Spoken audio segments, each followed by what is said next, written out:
네, 알 내놓으시오. 당장 내놓으시오. 이 사람이 남의 마당에 무단 침입을 놓으시오.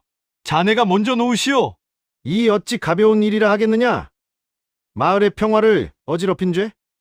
결코 가볍지 아니하다. 두 놈의 엉덩이에 곤장 10대씩을 매우 쳐라. 담장 너머로 넘어간 달걀 한 알이 불러온 난감한 상황. 평생을 이웃하며 살아온 두 영감이 체면도 도리도 다 버린 채 마당 한복판에서 상투를 잡고야 말았습니다. 손바닥만한 달걀 하나에 목숨을 건 이들에겐 대체 무슨 사연이 있는 걸까요? 옛날 옛적 산자락을 등지고 들판을 품에 안은 어느 한적한 시골 마을 이야기입니다. 마을 어귀로 들어서면 가장 먼저 눈에 띄는 것이 야트막한 돌담을 사이에 두고 마주 붙은 두 채의 집이었습니다. 한쪽은 초가지붕이 살짝 기울어진 소박한 집, 다른 한쪽은 기와장이 햇빛에 반들반들 빛나는 큼직한 기와집. 한눈에 보아도 사는 살림이 영 다른 두 집인데 어찌된 일인지 담장 하나만 사이에 두고 코를 맞대고 있었습니다. 초가집의 주인은 김첨지라는 농부였습니다. 부지런하기로는 마을에서 둘째가라면 서러운 사람이라 새벽달기 울기 무섭게 마당으로 나서서 호미부터 챙겨들었습니다. 손마디는 굵었고 햇볕에 그을린 얼굴에는 늘 사람 좋은 웃음이 머물러 있었습니다. 가진 것은 많지 않아도 김첨지에게는 눈에 넣어도 아프지 않은 보물이 하나 있었으니 바로 마당 한구석에서 꼿꼿대거리는 씨암탉 한 마리였습니다. 이름은 복실이. 복실이는 보통 닭이 아니었습니다. 깃털은 어찌나 윤이 흐르는지 햇빛이 닿을 때마다 비단 두루마기처럼 반들반들 빛났고 볕은 잘 익은 홍시처럼 붉었으며 걸음걸이는 또 어찌나 당당한지 마치 마당의 주인이 자기인 양 어깨를 펴고 다녔습니다. 무엇보다도 복실이가 매일 아침 둥지 위에 낳아놓는 알이 장관이었습니다. 어른 주먹만 한 것이 영롱하게 빛나서 부엌으로 알을 들고 들어갈 때마다 김첨지의 입이 해벌쭉 벌어지곤 했습니다. 허허, 우리 복실이가 오늘도 큼지막한 놈을 낳았구나. 말 못하는 짐승이지만 김첨지는 복실이를 식구처럼 여겼습니다. 끼니마다 마당에 좁쌀을 한 줌 뿌려주었고 비 오는 날이면 짚을 따뜻하게 깔아주었으며 밤이면 둥지를 행여나 들짐승이 건드릴까 잠귀를 쫑긋 세우고 잤습니다. 마을 사람들도 김첨지를 만나면 인사 대신 이렇게 묻곤 했습니다. 오늘도 복실이가 알 잘 낳았는가? 그러면 김첨지는 어김없이 어깨를 으쓱이며 답하는 것이었습니다. 나타마다. 이렇게 한가롭고 평화롭던 김첨지의 살림에 그늘이 들이오는 단 하나의 이유가 있었으니 그것은 바로 담장 너머에 사는 이웃이었습니다. 기와집의 주인은 이진사였습니다. 윗때부터 살림이 두둑한 집안이라 이 진사는 어려서부터 곱게만 자란 양반이었습니다. 콧대가 어찌나 높던지 마당에 서서 하늘을 올려다보면 콧구멍부터 보일 지경이었고 입에는 늘 곰방대가 물려 있었습니다. 마당에는 잘 가꾼 화초와 귀하다는 약초가 줄지어 심겨 있었고 한쪽 구석에는 사시사철 노릇하게 마른 볏짚이 푹신하게 쌓여 있었습니다. 이 진사가 애지중지 아끼는 볏짚 덤이었습니다. 이 진사는 평소 김첨지를 영 마뜩잖게 여겼습니다. 길에서 마주치면 헛기침을 길게 하며 고개를 슬쩍 돌려버렸고 김첨지가 마당에서 호미질이라도 할라치면 담장 너머에서 곰방대를 탁탁 털며 들으란 듯이 혀를 끌끌 찼습니다. 쯧쯧, 저 사람은 닭 한 마리 가지고도 무에 그리 좋아한다나? 김첨지라고 가만히 있을 사람이 아니었습니다. 이 진사의 헛기침 소리만 들려도 입이 절로 삐죽 나오는 것이었습니다. 마당을 휙 돌아서며 등 뒤로 들으란 듯이 한마디 던지곤 했습니다. 가진 것이 많다고 사람도 큰 줄 아나. 두 사람이 어쩌다 이렇게 앙숙이 되었는지는 마을 사람들도 정확히 알지 못했습니다. 어떤 이는 몇 해 전 마을 잔치에서 술상을 가운데 두고 두 영감이 다투었다 하고, 또 어떤 이는 그보다도 훨씬 오래전 두 집 사이에 돌잠을 처음 쌓을 때부터 한자 한치를 두고 시비가 붙었다 했습니다. 어느 쪽이 맞는지는 아무도 몰랐으나 한 가지만은 분명했습니다. 이 두 영감은 담장 하나를 사이에 두고 평생을 마주보며 살아왔으면서도 단 하루도 얼굴을 맞대고 웃어본 적이 없었다는 것입니다. 그러던 어느 날 이 평화롭다면 평화롭고 시끄럽다면 시끄러운 두 집안에 작은 사건 하나가 일어나게 됩니다. 그날 아침은 유난히 맑았습니다. 이른 햇살이 마당을 비스듬히 비추고 어디선가 살구꽃 향기가 바람결에 실려 오는 그런 봄날이었습니다. 마당 한편에서는 복실이가 평소처럼 좁쌀을 쪼아 먹다가 어쩐 일인지 그날따라 둥지로 돌아가지 않고 두리번 마당을 살피고 있었습니다. 알 낳을 자리를 찾는 모양이었습니다. 여느 때 같으면 익숙한 둥지 위에 올라가 사뿐히 자리를 잡았을 텐데 이날따라 복실이는 무엇이 마음에 들지 않았는지 자꾸만 마당을 어슬렁거리는 것이었습니다. 그러더니 글쎄 야트막한 돌담 앞에 멈춰서서 고개를 갸웃하더니 푸드덕 날갯짓 한 번에 담장 위로 훌쩍 올라와 버리는 것이 아니겠습니까?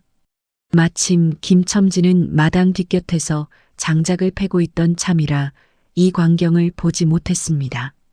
담장 위에 사뿐히 올라선 복실이는 잠시 양쪽을 두리번거렸습니다.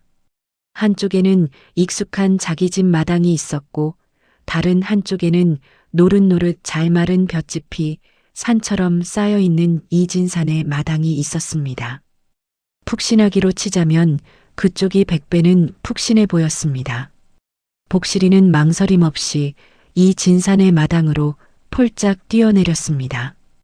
폭신한 볏짚 더미 위에 자리를 잡은 복실이가 한참을 꼿꼿대거리며 몸을 들썩이더니 이내 흡족한 표정으로 한쪽 다리를 들썩이며 알을 낳기 시작했습니다.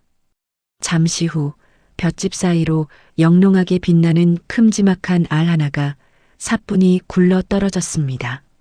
그때 마루에 앉아 곰방대를 빨고 있던 이 진사가 마당의 인기척을 알아차렸습니다.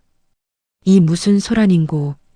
곰방대를 입에서 떼며 마당을 살피던 이 진사의 눈이 휘둥그레졌습니다.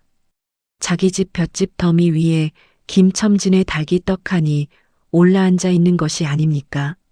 그것도 모자라 그 아래에는 김이 모락모락 날 정도로 따끈따끈한 아란 알이 노릇한 볏짚 사이에 쏙 박혀 있었습니다. 이 진사의 눈이 반짝 빛났습니다. 이게 웬 떡이냐? 곰방대를 마루에 탁 내려놓은 이 진사가 버선발로 마당에 내려서더니 성큼성큼 볏짚 더미로 다가갔습니다. 그러고는 마치 자기가 낳은 양알을 살뜰히 집어들었습니다. 손바닥 위에 올린 알이 어찌나 묵직하던지 이 진사의 입꼬리가 절로 올라갔습니다. 바로 그때였습니다. 꼬꼬댁, 꼬꼬댁. 요란한 닭 울음소리에 장작을 패던 김첨지가 깜짝 놀라 도끼를 내려놓았습니다. 소리가 나는 곳은 분명 옆집 마당이었습니다. 김첨지는 황급히 뒷곁을 돌아 마당으로 나섰고 곧 담장 위에 매달리듯 올라앉아 꼬꼬댁거리고 있는 복실이를 발견했습니다. 그리고 그 너머 이 진사의 손에 들린 영롱한 알 하나를. 김첨지의 얼굴이 새빨개졌습니다. 아니, 이 진사 양반, 그 알이 어떤 알인 줄 아시오? 우리 복실이가 방금 낳은 알이 아니오.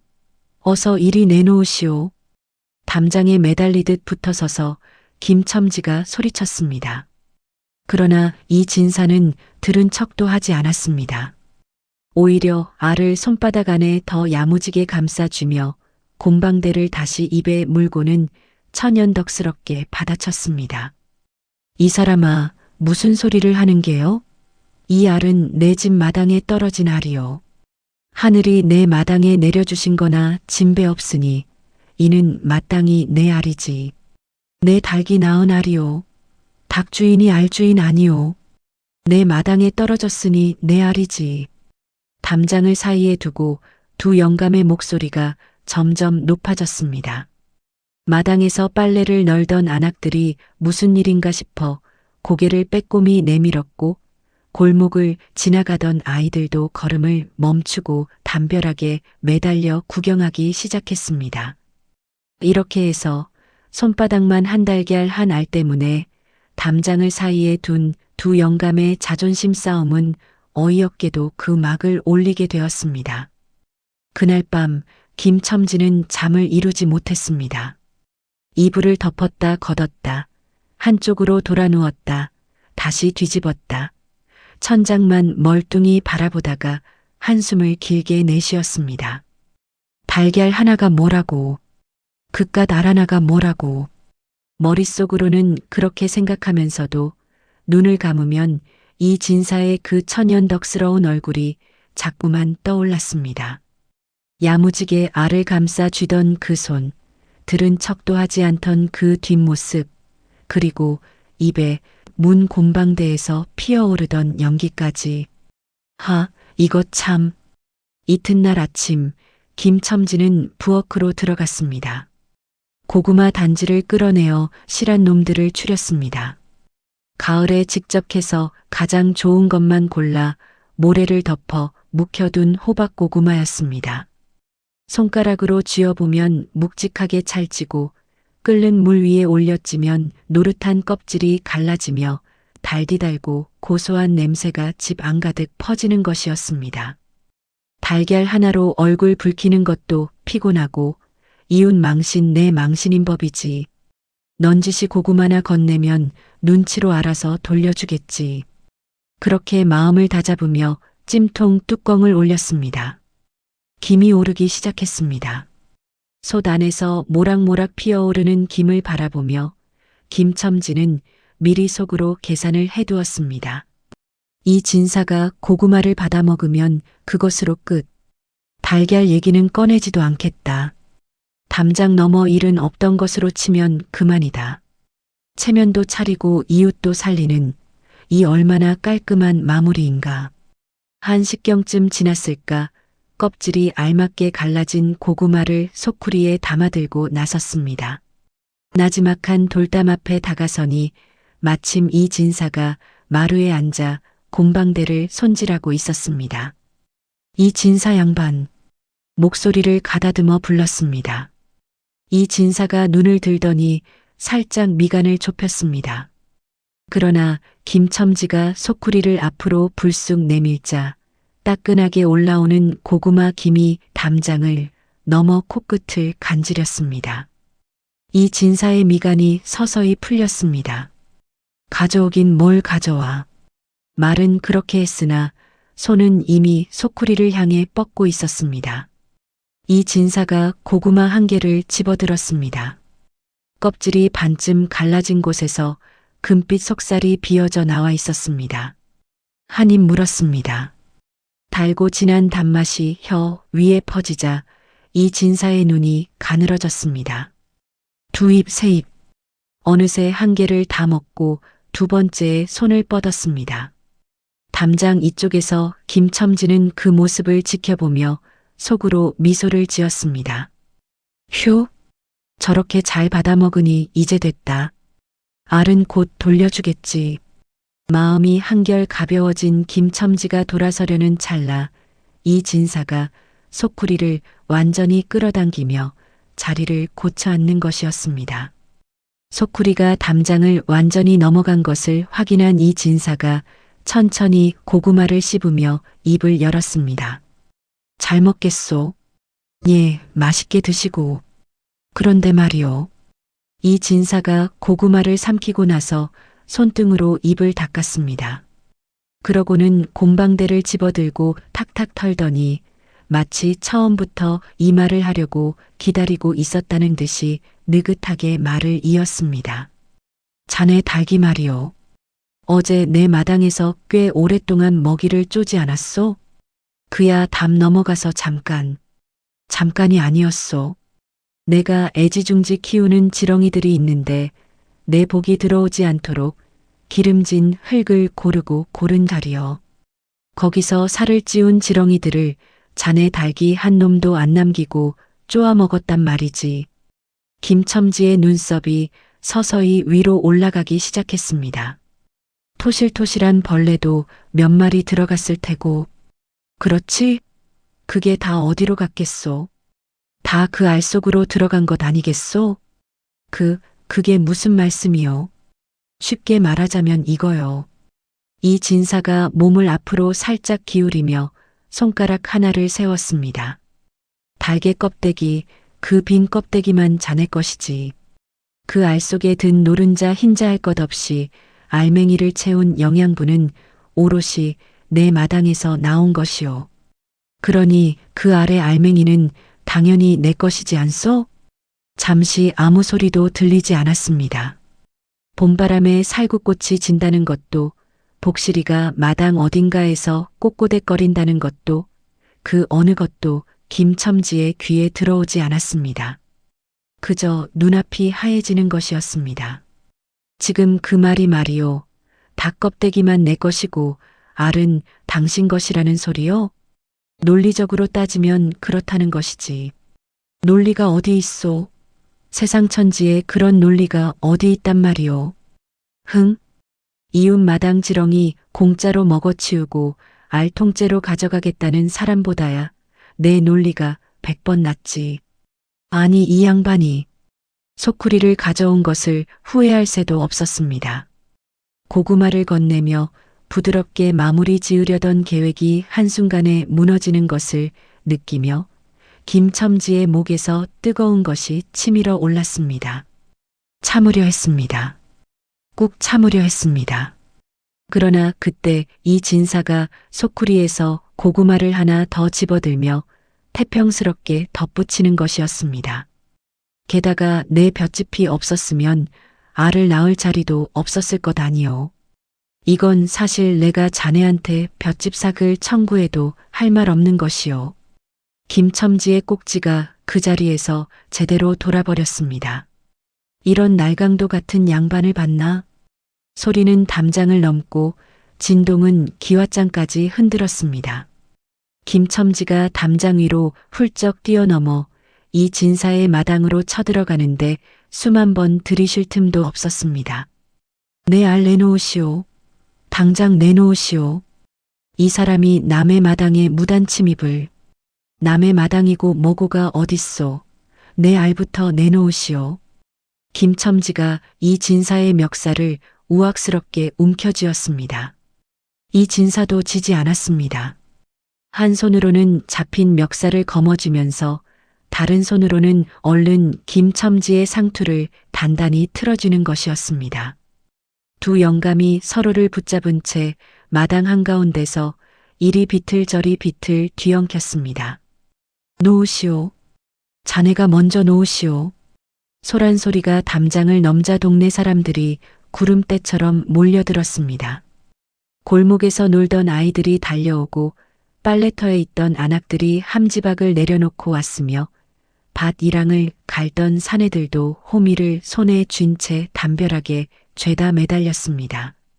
구경꾼들이 겹겹이 애워쌌지만 두 영감의 기세가 하도 등등하여 섣불리 사이를 비집고 들어갈 엄두를 내는 이가 아무도 없었습니다. 말리게 말려. 내가 말렸다가 상투 뽑히면 자네가 책임지겠나? 구경꾼들이 웅성거리는 사이 두 영감은 기어이 마당 가운데 나뒹굴어 화초 두어 포기를 짓밟았고 이진사가 아끼는 약초 화분 하나가 쨍그랑 소리를 내며 깨어졌습니다. 결국 포졸들이 출동했습니다. 붉은 얼굴로 헐떡이던 두 영감이 포졸에게 양팔을 붙들려 끌려 나오는 광경을 보고서야 마을 사람들은 걱정 반 웃음 반으로 뿔뿔이 흩어졌습니다. 누군가 등 뒤에서 혀를 찼습니다. 달걀 하나에 저 지경이 됐구나. 쯧쯧. 관아로 끌려가는 길 내내 두 영감은 서로 고개를 딴 곳으로 돌린 채 씩씩대기만 했습니다. 그러나 어느 순간부터인가 두 사람의 배에서 번갈아 가며 꾸르륵 하는 소리가 새어나오기 시작했습니다. 아침부터 고구마 몇 개만 먹은 이 진사도 장작 패다 끌려 나온 김첨지도 속은 이미 비어 있었던 것입니다. 포졸들도 못 들은 척 고개를 돌렸습니다. 마침 고을에는 새로 부임한 사또가 있었습니다. 부임하기도 전부터 지혜롭고 호탕하기로 소문이 자자한 인물이라 마을 사람들은 반반씩 나뉘어 기대하거나 걱정하거나 했습니다. 그 사또 앞에 달걀 하나를 두고 상투를 잡고 뒹굴다가 끌려온 두 영감이 나란히 무릎을 꿇게 된 것이었습니다. 사또가 상 위에 팔짱을 끼고 두 사람을 차례로 바라보았습니다. 눈빛은 날카로웠으나 입가에는 무언가를 참는 듯한 기색이 역력했습니다. 잠시 침묵 속에서 두 영감의 배가 또다시 나란히 꾸르륵 꾸르륵. 사또는 남몰래 눈을 빛내며 입술을 꾹 다물었습니다. 사또가 천천히 입을 열었습니다. 자초지종은 다 들었다. 낮고 묵직한 목소리가 관아 대청을 채웠습니다. 두 영감은 무릎을 꿇은 채 고개를 숙이고 있었습니다. 김첨지는 속으로 사또께서 내 편을 들어주시겠지 하고 기대를 품었고 이 진사는 논리는 내 쪽에 있으니 별일 없겠지 하고 버티고 있었습니다. 그러나 다음 순간 사또의 목소리가 갑자기 한 단 높아졌습니다. 달걀 하나로 이웃간의 상투를 잡고 멱살을 움켜쥐었으며 마당에 나뒹굴어 화초를 짓밟고 화분까지 깨뜨렸으니 이 어찌 가벼운 일이라 하겠느냐. 마을의 평화를 어지럽힌 죄 결코 가볍지 아니하다. 예.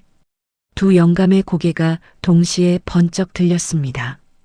저 달걀은 즉시 관아에서 압수할 것이며 아니. 두 놈의 엉덩이에 곤장 10대씩을 매우 쳐라. 대청이 쩌렁쩌렁 울렸습니다. 두 영감의 얼굴에서 핏기가 동시에 가셨습니다. 곤장 10대라는 말이 귀에 꽂히는 순간 이 진사의 허리가 더 깊이 꺾였고 김첨지의 무릎이 바들바들 떨리기 시작했습니다. 달걀 하나 지키자고 버텼다가 엉덩이가 박살나게 생긴 것이었습니다. 아이고, 내가 무슨 짓을 했나?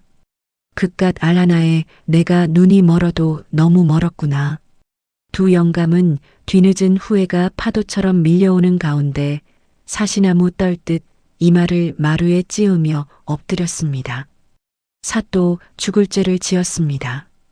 부디 한 번만 용서해 주시옵소서. 소인이 어리석었습니다. 다시는 이런 일이 없겠사오니 제발 곤장만은.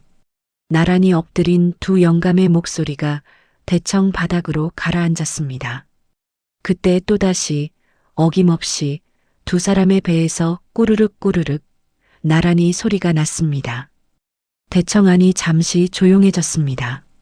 침묵이 흘렀습니다. 길다면 길고 짧다면 짧은 침묵이었습니다. 고개를 들지 못하고 이마를 바닥에 박고 있는 두 영감의 등이 잔뜩 굳어 있었습니다.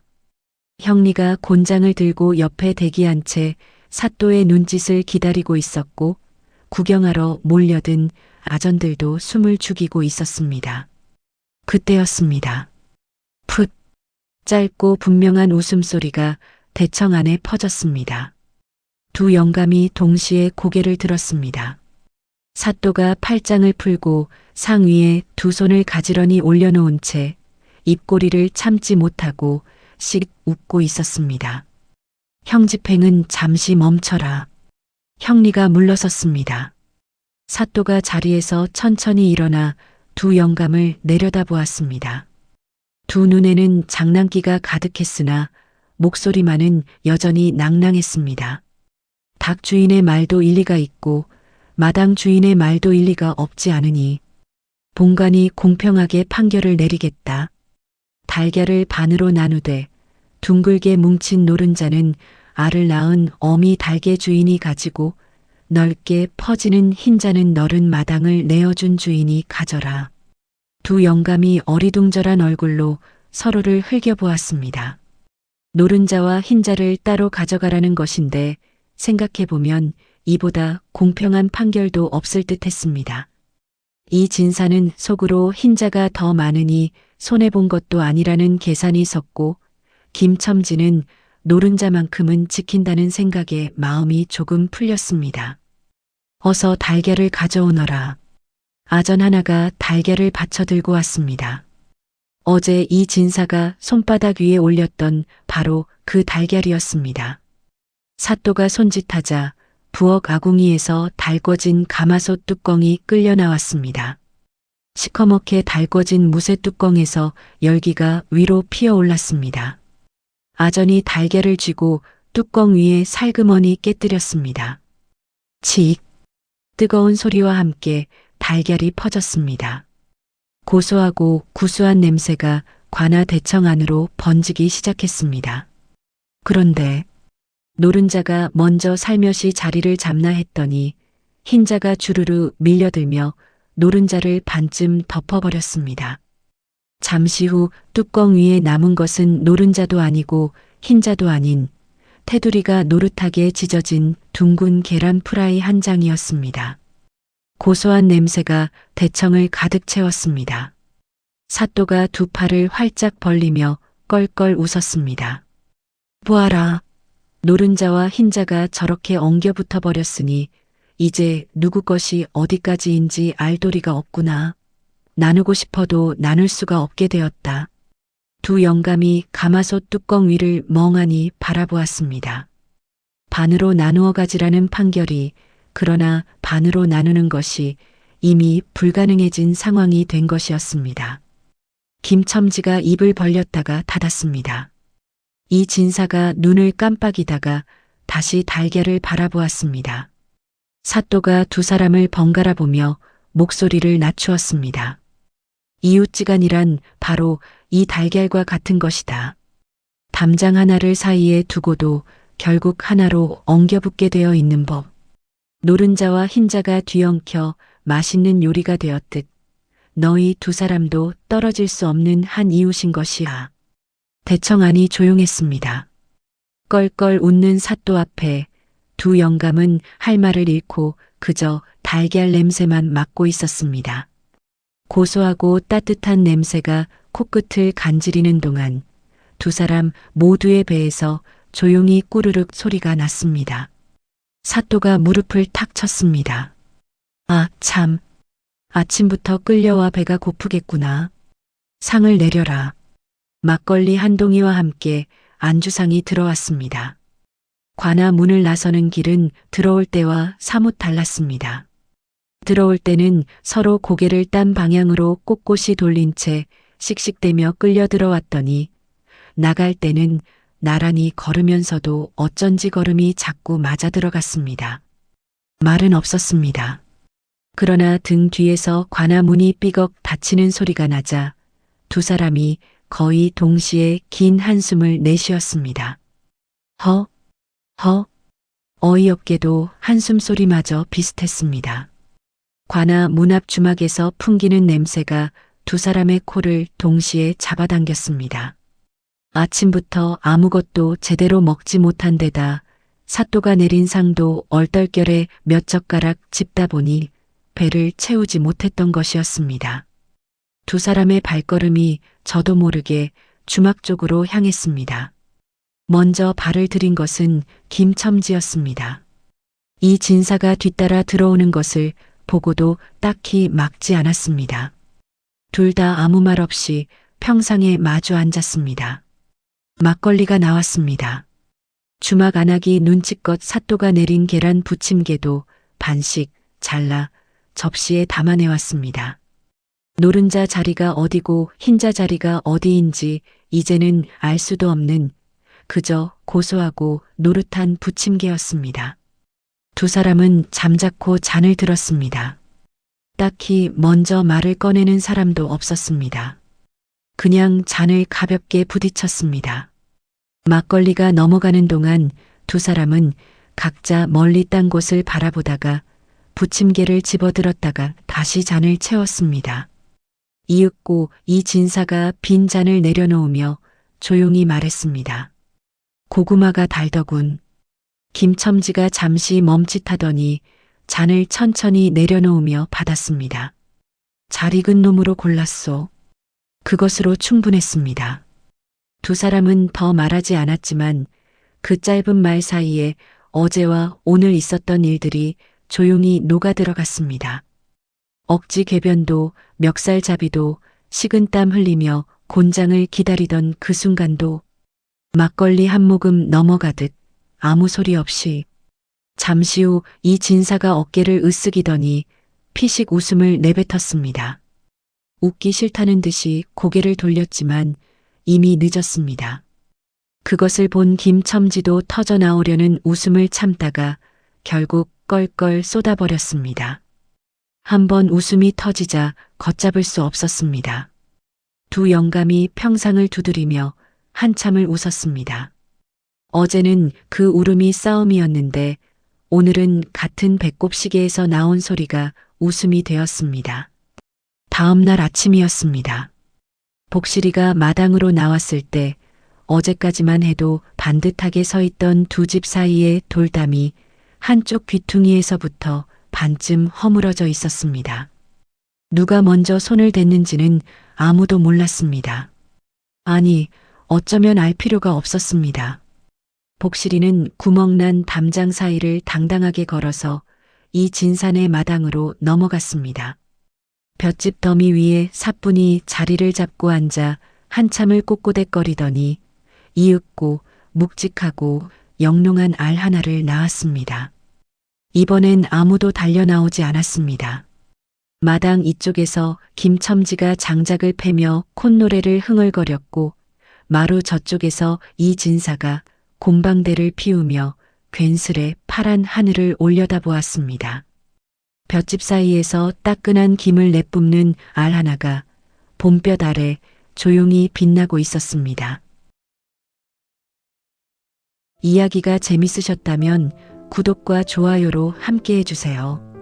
그리고 댓글에 어디에서 듣고 계신지 남겨주시면 계신 곳에서 항상 행복이 깃드시길 바라겠습니다. 다음에도 재미있고 정겨운 이야기로 찾아뵙겠습니다. 감사합니다.